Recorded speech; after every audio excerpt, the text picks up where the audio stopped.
Today's show is brought to you by two of our favorite organizations, the Carnegie Library of Pittsburgh and the Allegheny County Library Association.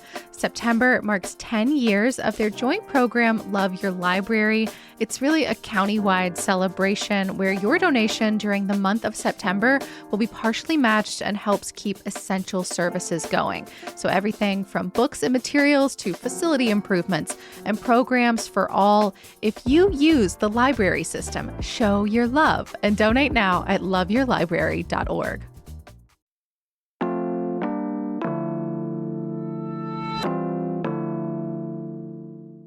Today on CityCast Pittsburgh, our riverfronts are complicated. For most of our history, the waterways here were full of heavy industry. Our rivers were shipping ports, so it made sense that all the mills and the mining crowded its banks. But these days, we think about these spaces differently. At minimum, people want a lot more options, like, yes, a railroad, but also maybe a school or a new apartment building, too. Today, we are with a city councilor, Barb Warwick, talking about an effort to change up a little stretch of the Mon River, why the railroads are mad about it, and what all of this says about the future of the riverfronts here in Pittsburgh.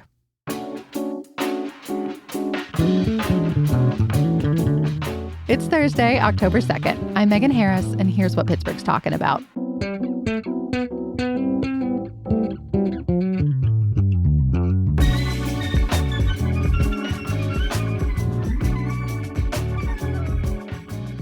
Hey, Pittsburgh, jumping in here really quickly because we are down to our last few days of our fall membership campaign.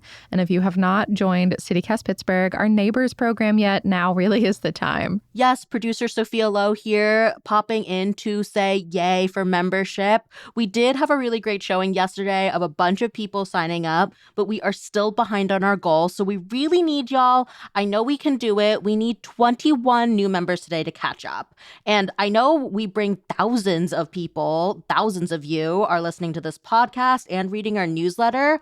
Those resources are totally free because we believe in local journalism that keeps you informed, engaged, and really curious and excited to be out and about in the city. But to keep it that way, we really do need a few more neighbors to step up and support us. If you've been listening for a while, if you get information, if you get fun facts, if you get event recommendations from us here at CityCast, we really hope you'll consider supporting us. We want to see y'all at our membership events, and we want you to be our neighbor. Join now at membership.citycast.fm. Yeah, and more about those members-only events. We actually have one coming up in a couple weeks later this month. We will be doing a tour of Iron City's distillery, which has a gorgeous, gorgeous riverfront view. Yes, and those spots are going so fast. If you sign up today to become a CityCast Pittsburgh neighbor, you will get the chance to jump in. You can come sip whiskey with us and learn all about the history of Iron City. And plus, just like Neb knows their space. We're also doing a lot of ticket giveaways. You'll get ad-free listening to the podcast. We're trying to give you the most over here. Absolutely, because membership is only $10 a month or $100 a year. And if you do enter a couple of those ticket giveaways and win, your membership is covered. It is pretty easy. We are doing these giveaways a lot.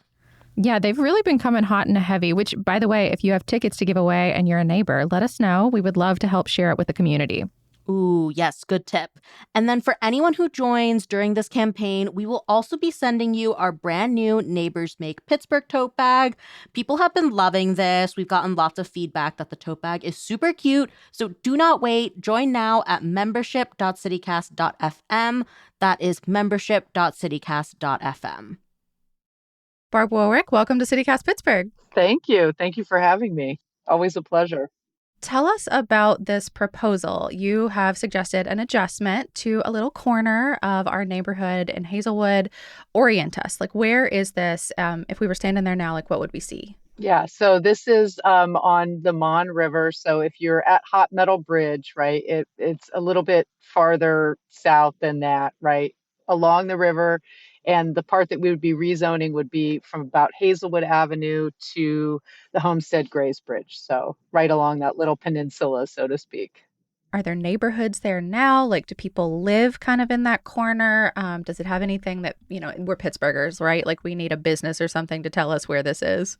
Yeah, sure. So Hazelwood, yes, there are folks who live there. It is the site of the old J&B steel mill, now the Hazelwood Green. So if you're familiar with Hazelwood Green, that's kind of the big new flashy development that's happening. And then, of course, the Hazelwood neighborhood is right there, right next to the green. Some newer landmarks would be the Hazelwood Brewery, which I think is the best rooftop beer garden in the city, but maybe I'm biased. I mean, you're definitely biased, but we love a strong opinion. We're going to check it out now. Yeah. I swear. So, what this area that you're talking about, changing the designation for, what is currently there, like on that specific parcel of land? And I guess how big is it too? Yeah, so it's a pretty big area, right? It's all along the riverfront, along the peninsula. Most of it is railroad, but the zoning right now is riverfront general industrial. So the general industrial zone is the most permissive zone, right? It means like there's all kinds of nasty things that you can do in general industrial, including like hazardous waste, incineration, right? Of like waste incineration, all kinds of stuff that you don't want happening next to homes. And that is why one thing you cannot do in general industrial is build any type of housing, right? Because it wouldn't be safe. Hmm. But the thing is that, as you know, in a long history of environmental injustice, we have put those things, right, those general industrial zones close The to, gross stuff, the noise, the yeah, vibrations, the glare from the right, lights. right, close to low income, often Black communities, right, like Hazelwood. And that's what happened here. And so the way that we found out about this was it was actually kind of, this is getting very wonky, but there was a We love request. that here. We Yeah. love it. You're among friends. Yeah, there was a request for something called a street vacation, which is a pretty inconsequential thing, right? An old paper street, and a property owner wants to make that into their own property. Well, the street vacation was for a recycling center that is in Hazelwood. And so I thought, yeah, sure. And the signs went up about the street vacation, and the neighbors like flipped out when they saw these signs. And I got all these calls from folks saying the city wants to turn our neighborhood into a garbage dump. And I was like, wait, what? Like, what? What's going on? So that's where we started to dig a little deeper. And it turned out so that this recycling plant has been just a bane on the neighborhood forever, right? For 10 plus years, right? Rats are the big one, right? Like Oh my gosh. I've had neighbors tell me that when they were younger, they would go out and shoot the rats. Like that was like fun, like neighborhood fun. I mean, So look, I grew up in the middle of nowhere where we used BB guns at squirrels because they were a problem. I get it, but like it's still not a thing you think of as being normal for like a city neighborhood. right, exactly. And so so in addition to the rats, noise, smell, I mean, this plant historically has just been a nightmare for the neighborhood. That's so counterintuitive, I Yep. think, because you hear recycling center and you think to Hmm. yourself like, "Oh, that's a good thing. We want more of those. We want them in the city." But I guess if you stop and think about it, you maybe don't want it next door to your house. Right. And this recycling plant is literally like 300 feet away from where people live, right? People's houses and like churches and, a little market, right? So the thing is, it's like, well, what to do, right? What to do about this recycling plant? Well, the recycling plant is there, right? And there's nothing you can do about Hmm. that now. It is owned by a new company, Republic Services. They have made a ton of improvements over the past year, right? They just bought it recently, and that's all great, right? We're glad that they're coming in and being a better neighborhood partner. However, back in 2021, the previous owners, very much under the radar, applied to the State Department of Environmental Protection for a municipal solid waste permit. And what that means, what they were looking to do is to start using the facility as a garbage transfer station, right? So a place where like garbage gets picked up from around the city, put there to be Hmm. held, and then taken out to landfill. Well, if you think like recycling is bad for rats, imagine adding, regular garbage, right? So it's just like a rat buffet, smell, all of that. So that's what the neighborhood was freaking out about, right? Was this idea that there would be this garbage dump basically put in this facility. So we sort of, you know, kicked into high gear, on two fronts. One was to, we're sending lots of letters to the State Department of Environmental Protection and saying, look, you should have never issued that permit back in 2021. There was zero community outreach, right? There was zero outreach about that. Nobody knew in the neighborhood. And now Republic Services is trying to get that permit reissued to them. So on the one hand, we're working on that, trying to tell the state DEP, like, hey, this is an environmental justice issue. It is totally inappropriate for that type of a permit to be close to homes and businesses, right? To be awarded to a facility close to homes and businesses. Then on the Yeah. other front, on the city side, where we do, one of the places that we have lots of power at the city is in our zoning, right? In our zoning code. So in our land use, what we say as a city that you can do with we don't own the land, but we can say what you can do on land that is in the city of Pittsburgh. But I've heard council talk so many times about like how restrictive our zoning code can be. Yes. And some of that is a holdover, right, from generations ago Right. when a lot of these things were set into stone. It's fascinating to hear you be like, that's where we have power. When I feel like I've heard quite a few of you and your colleagues talk about like, we really feel pretty hamstrung by this whole thing. Yeah. Well, so sometimes, right, it's sort of sometimes it's good and sometimes it's not so good, right? So when we're talking about housing and what you can build and, can I build more housing in this space, stuff can feel pretty restrictive, right? But Mm-hmm. when you're looking at something like general industrial, that's like you can do all these bad things, right? That is not restrictive enough, I would say, when it's right. And that's what really zoning should be about, is deciding what is safe, what can be in certain areas, what can be next to things, right? What can be next to homes, what can be next to schools, what can be next to. And so with this general industrial, what we would like to do is change the zoning to what's called riverfront industrial mixed use, right? Which actually has a lot more uses, right? And including industrial uses, just not these sort of super harmful ones. And so that's what we're looking to do in this space. To me, it makes a lot of sense on our riverfronts. We have done that. If you look up toward the Strip District and whatever, there's lots of riverfront industrial mixed use. And I think that makes sense here. I know that the railroads are sort of a little freaked out about it. I don't think they have anything to worry about, right? Like they own the land, the train tracks aren't going anywhere.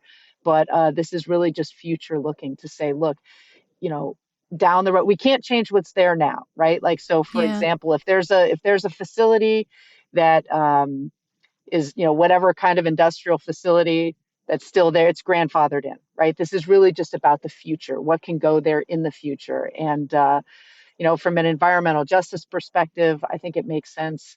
From looking at our riverfronts, it makes sense, right? Like, this is a new Pittsburgh where we value our riverfronts, right? We value our rivers. That is an asset. That's a draw to the city, not just a dumping ground. I mean, I took a spin through the city's like zoning code last night, like preparing for this, and I was sort of fascinated to realize that like the riverfront zoning, like you've been talking about that distinction, Yeah, didn't exist until a few years ago. Like we didn't specify a difference between yeah. something that exists in the east end of the south side, like versus something that's like right along the water, which feels like a big difference. Yeah, yeah. And when you're talking about Hazelwood in particular, right, we are investing all this money, right? So you have the Hazelwood Green Development, which is this massive, there's the new Robotics Innovation Center for CMU, the It's an enormous piece of bioforger pit. land. Yeah. Yeah, and doing all this super affordable housing projects. There's the new Steelers youth sports field is going to be there. That's right. We've got breweries. They like all this cool stuff is coming into Hazelwood, right? And we're doing all this good work around affordability to kind of manage the gentrification issue and make sure people can stay and all this great stuff. And we don't want someone to be like, oh, I'm just going to put whatever hazardous, smelly, nasty thing in this piece of land right on the river, right next to all of that great investment. So, One of the things that I thought was really striking too is that like mixed use industrial is specific, like it has a definition, and it's intended to specifically address places that are quote unquote diversifying Yeah. from their original industrial nature into Right. something else. Exactly. And I think that that's sort of poignant to me in a way, like to step back and be like, okay, that would be the city acknowledging that Hazelwood and all that it has been is different now, and we need to treat it as such. Yeah, absolutely.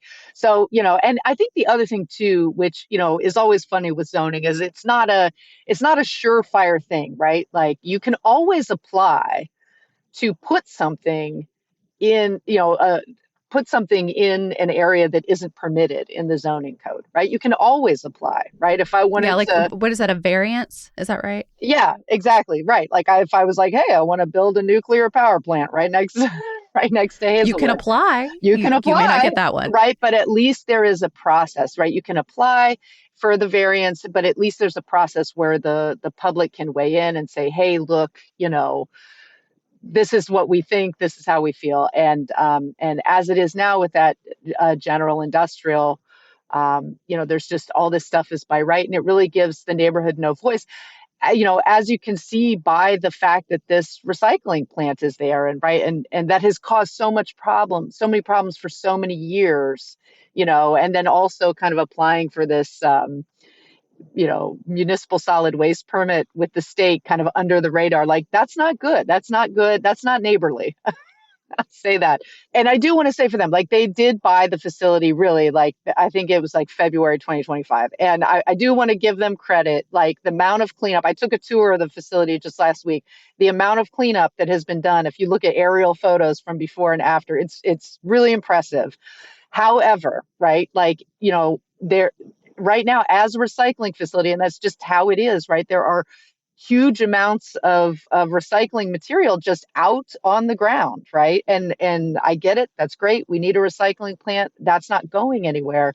But the idea that that would be like raw garbage is just not okay, and Yeah. and this zoning would just, help protect the residents from that, right? Again, it's not a surefire way. We're also really working on the state DEP, but just rezoning the whole river. So really the recycling plant issue was the thing that made made me and also the community sort of take a step back and say, whoa, wait a minute.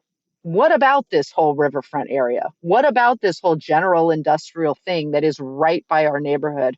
What can we do to make sure that, this is safe in the future, long after I'm gone and who, and more people are in the neighborhood.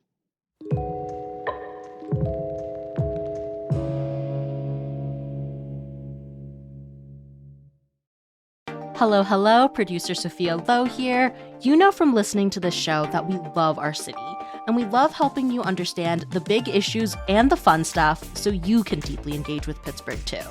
But the only reason this show works is because of you. You're tuning in because you're genuinely invested in the local conversation. So if I had to guess, you're probably someone who shops local whenever you can. You may have signed a petition or two to help your neighbors. You've got your library card on your keyring, and you're the first in line whenever there's an up-and-coming restaurant in the city. And if this does sound like you, I'd like to invite you to join CityCast Pittsburgh Neighbors.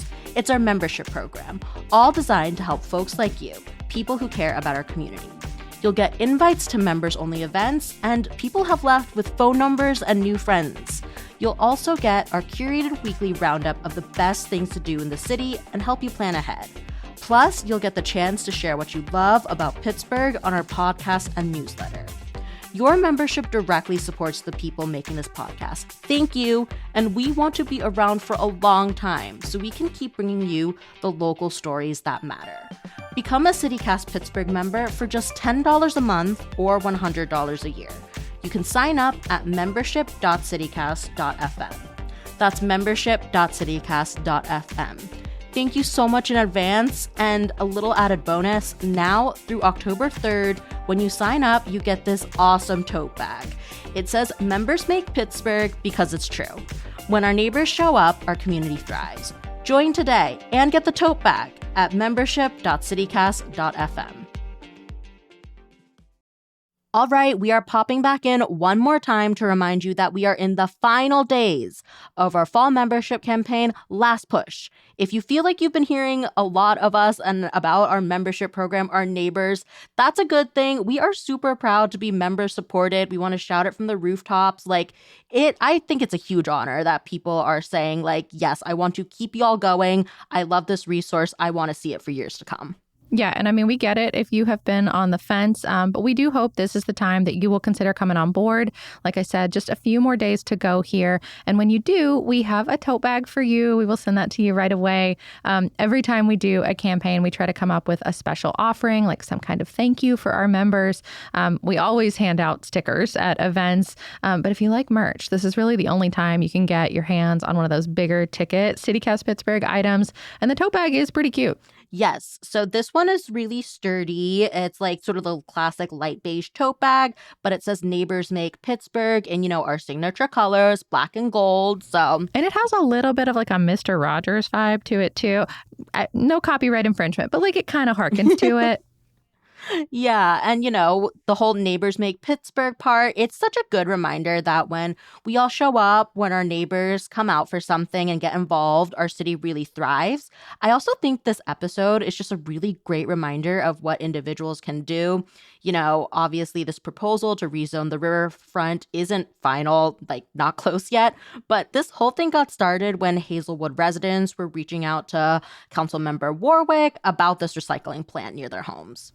Yes, and we try to let y'all know anytime there's an opportunity to weigh in. If PRT wants to hear from you about some of their bus plans, if, the city is looking for feedback about one of their proposals, we put that in our newsletter, our Hey Pittsburgh newsletter, and we also have that on the podcast. We want to make this a resource for you to stay in the know and to have your voice heard. So if we've helped you become a more engaged Pittsburgher, please consider joining our Neighbors program. It really will help you stay connected and make those deeper connections, especially those members-only events. People have chatted with each other, left with phone numbers, so you can make new friends too. Yeah, I love it so much. And then once again, you can also get the tote bag. It's super great. Become one of the CityCast Pittsburgh neighbors right now and support this show for $10 a month or $100 a year. Just go to membership.citycast.fm. Yep, just 21 more people today. We need yins today. We're almost done, I swear. Membership.citycast.fm to sign up. Okay, back to the show.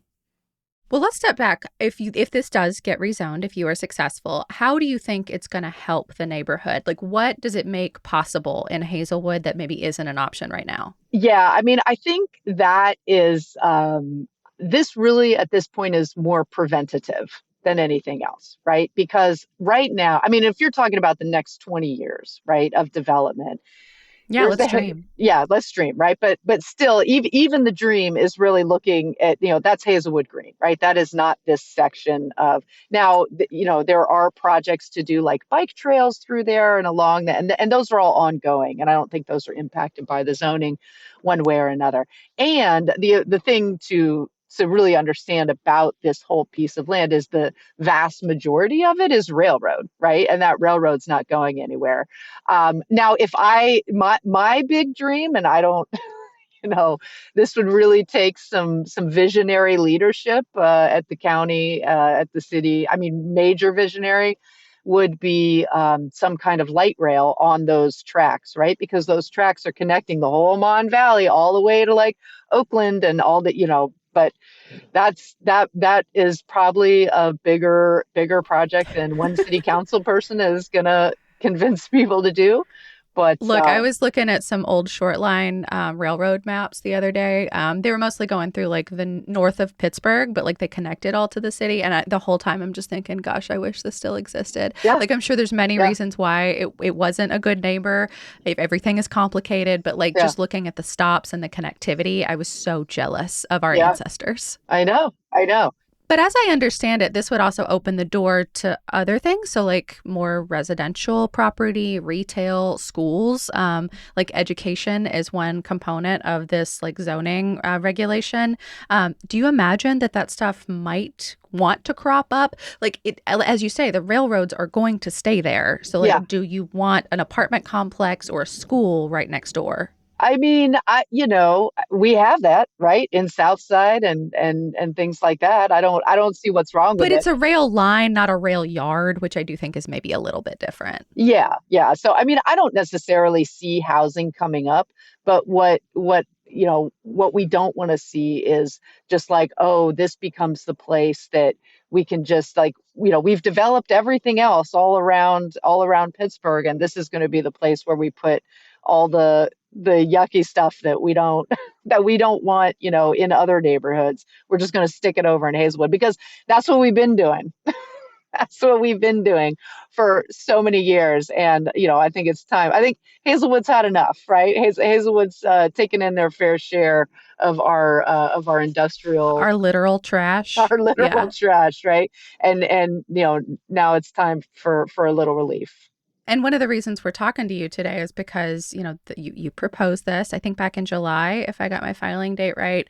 And then y'all discussed it, but then the Planning Commission delayed its vote, Yeah. in part because of those railroads. Yeah. So, I mean, what do you think is at stake here? And like, how do you imagine the Planning Commission is like kind of weighing this? Because like railroads are really freaking powerful. Like they're hard to negotiate with because of like how they were set up in the history of the US. Yeah, I mean, I think one thing that is pretty telling is that the railroad companies were like, "Wait, we never heard of this. Like, what is? We just heard about it." And I'm like, "Look, guys, you exist in a community, right? We have been talking about this thing for months, right? Like since the summer, community meetings. We've put stuff in the homepage, which is our print paper that goes to all the neighborhoods all around, or all the residents all around. Like, it's like, how is it that you did not know that this conversation was happening? That is very telling, right? That to me indicates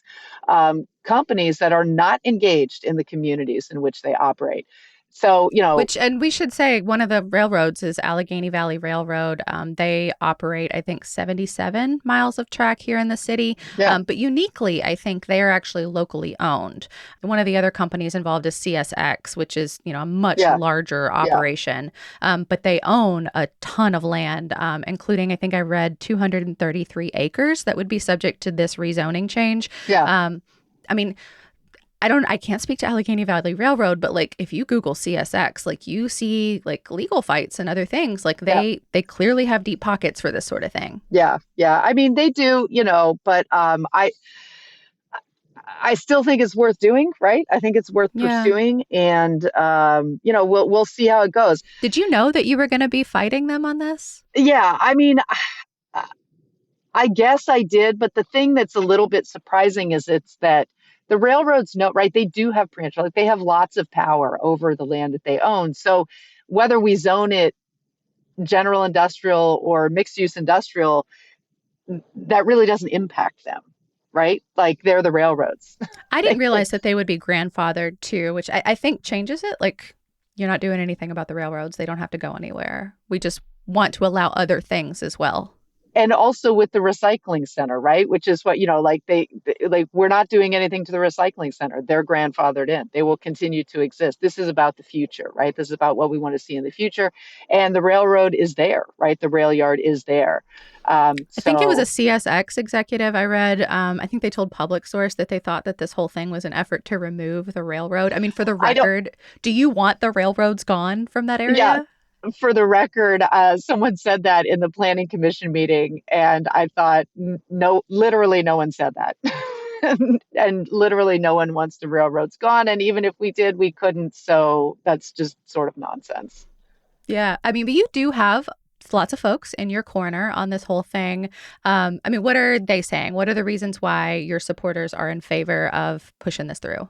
I think that it's because people know that you need to do what you can to protect vulnerable communities, right? From this type of, large, harmful industrial activity, right? Because, these companies do have deep pockets, and they do have a lot of sway, right, among elected officials and others. And so, as a community, you kind of have to come together and do what you can to protect yourself.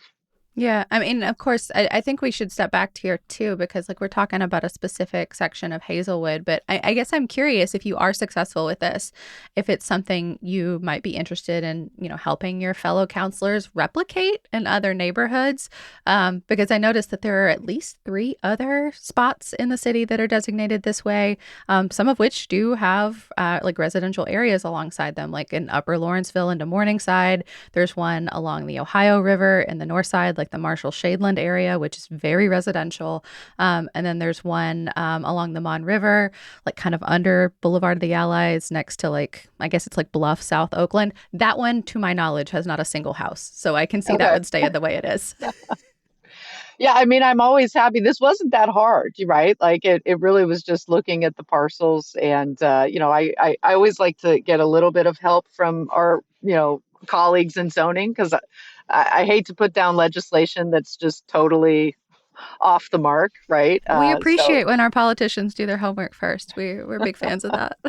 yeah, yeah. So, but yeah, of course. I mean, that would, I'm happy to support. I mean, I'd support this kind of legislation anywhere, and with any of my colleagues. And of course, I hope that, when it comes down to it, that my colleagues will also support me, right? Because at the end of the day, we do vote on these things after the Planning Commission makes their, I hope we get a positive recommendation from the Planning Commission, and then I hope that we vote it through on council.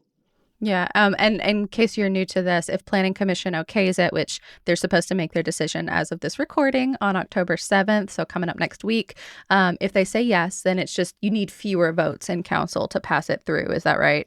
Correct. Yeah, you just need a simple majority. The only time you need the 7 votes is if they If give you commission's a like, negative. nah, we don't like Yeah, it. Yeah. exactly. Yeah. So if you were a betting gal, do you expect this to go through? Um, I don't know. I hope so. I hope so. There was a very positive reception when I briefed them, the first briefing, which is sort of step one. But then, of course, when the railroads come in and swing their weight around and show up with an army of lawyers, it makes you nervous. It makes you nervous. So, but we'll see. This is my first time doing this, so. Well, Barb, welcome to the rodeo. I feel like quote unquote, fighting the railroads is like part of like, I don't know, like becoming a Pittsburgh city councilor. Like it has to happen at least once, right?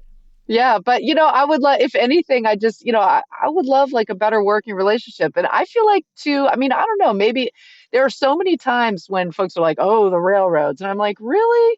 Like, is it really like, or could we sit down and figure something out? I don't know. We'll see. We'll see. Maybe you'll be the one. Maybe you will make friends with the railroad through this whole process. Wouldn't that be something? Well, so far, I don't know, but well, we're off to a rocky start. I'll say that, but we'll persevere. So Yeah. Barb Warwick, counselor for District 5. Thank you so much. yeah, thank you. That is all for today here on CityCast Pittsburgh. Thank you so much to our new neighbors. We have so many of yins. Nathan I, Ben H, Daniel R, Sarah N, Meredith M, Kelly H, Amy D, Stephen W, Catherine B, and Aaron M. You can join them. You can join us by becoming a CityCast Pittsburgh neighbor. It's all at membership.citycast.fm. We will be back tomorrow morning with more from around the city. We'll talk to you soon.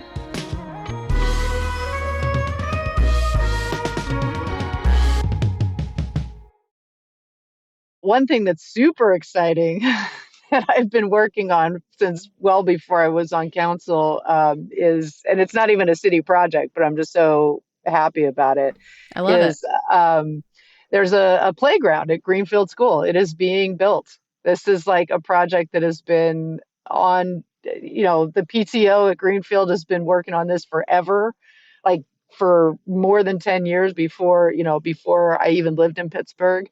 And, maybe before the pandemic, we really started, digging our heels in and working on fundraising, and it's finally happening. It is like it's going up.